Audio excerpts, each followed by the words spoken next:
Canadian Blood Services is set to lift its remaining restrictions on donations from gay and bisexual men later this year. It's a major step forward for the LGBTQ community, who have long condemned the rules as discriminatory.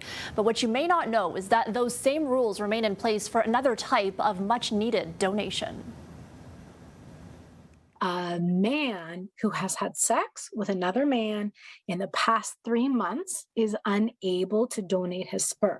That 3-month restriction came into effect in February of 2020 under the Safety of Sperm and Ova regulations. Prior to that, men who have sex with men or MSM donors were required to abstain from sex for a year before donating. Varying levels of restrictions on MSM sperm donations go as far back as 1996.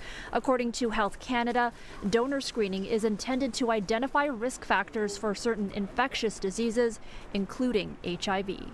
I have spoken to quite a number of men who have sex with men and who have been extremely offended by the discriminatory laws. Some argue that the regulations are an extra barrier that only adds to the national sperm shortage.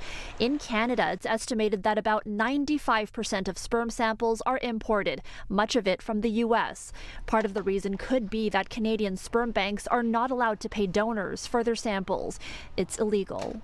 One, there's the concept of coercion with respect to financial incentive. And two, really, some people would argue that sperm is literally like the stuff that makes life. And we shouldn't be commodifying parts of the human body. Cohen says when that law came into effect in 2004, sperm donations dropped drastically across the country. There is one other option that would make it easier for MSM to donate. With direct donation, where a donor and a recipient already know each other, both parties can ask a doctor to sign off on the arrangement. The question remains, with blood restrictions being lifted on MSM donors, is it time to change the rules for sperm donors as well? The community of men who have sex with men isn't especially small, and we have such limited supply of donated sperm. So anything that would increase the number of donors in Canada would be really welcome.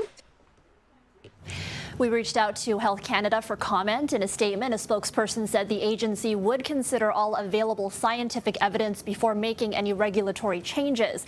They added, quote, "Given the recent change to Canadian Blood Services screening criteria for blood donors, Health Canada will explore whether similar updates may be appropriate in the context of donor sperm and ova."